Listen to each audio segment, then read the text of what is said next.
Now, I'd like to welcome on our next speaker talking about pressure in schools. Reema, please come to the stage.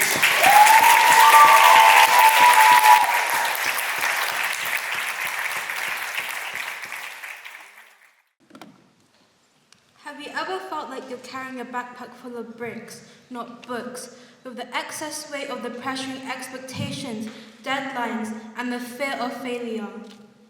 Unfortunately, this is a problem that millions of students face on a daily basis. It's not just about having too much homework or revising for one too many exams. It's the constant internal monologue whispering that if you're not the best, you're not enough, that your worth is directly linked to your results, your performance, and your ability to have it all together. We've normalized burnout, glorified overworking, and labeled it ambition. But when did being a student mean sacrificing your well-being for achievement? Let me tell you a story. A year ago, my friend Hannah was one of the most smartest students I knew. She had mostly grade 9s predicted in her subjects.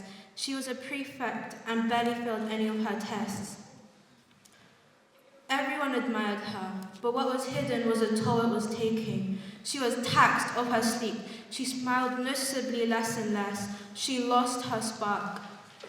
One day in class, she just broke down.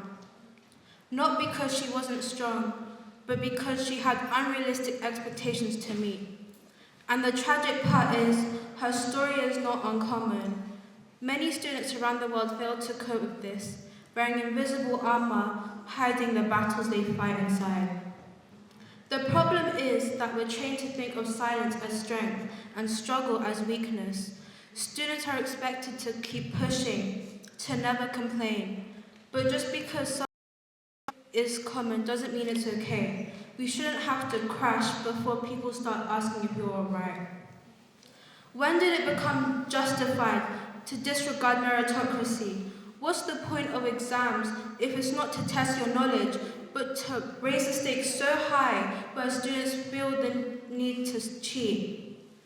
Why do we have to define ourselves based on a report card, a mere piece of paper with numbers on it?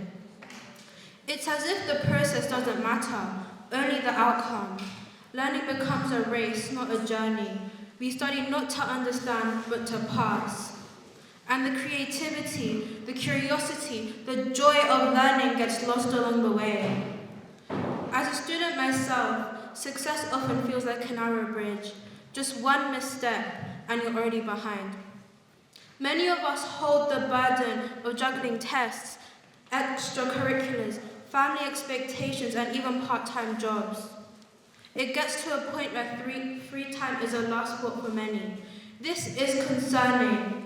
Free time should not be a privilege, but an opportunity to wind down, to relax, without the lingering thought of school or work or exams. And yet, we feel guilty when we rest. We treat rest like it's stolen time instead of earned time. But how can we give our best when we are constantly working restlessly? The pressure isn't just about the grades, it's about identity, future, and your self-worth. We tell ourselves, if we don't succeed now, I never will, which is false and toxic. It teaches us that failure is final, that one low mark means that you're not good enough. But growth is not linear. No one achieves without setbacks. And no one should be defined by a moment in time. On the other hand, parents and teachers often believe that pressure breeds readiness of the real world. They mean well. They want us to succeed. In their eyes, pressure is a challenge that builds resilience. But we need to ask, at what cost? There's a difference between a healthy challenge and damaging pressure. Pushing students to grow shouldn't be pushing them to the edge. Still, there's a valid opposing view. Pressure isn't the enemy, it's how we respond to it. Inevitably, we will always meet deadlines in life. Competition exists. Some people believe that removing pressure entirely creates complacency, not balance. And yes, Challenge can be good, discipline matters, but balance is key. There is power in teaching students how to manage stress, not drown in it. In creating environments where striving doesn't equal suffering. It may be a good point. However, when school becomes more about survival than learning, we've already failed the purpose of education. Pressure won't go away, we can't help it, but the way we understand it, handle it, and support each other through it is in our hands. Let's make school places of learning and merit, not a compulsory need for proving your self-worth. And let's remember, reaching out shows strength, not failure. Silence builds pressure and talking relieves it. Thank you for your time.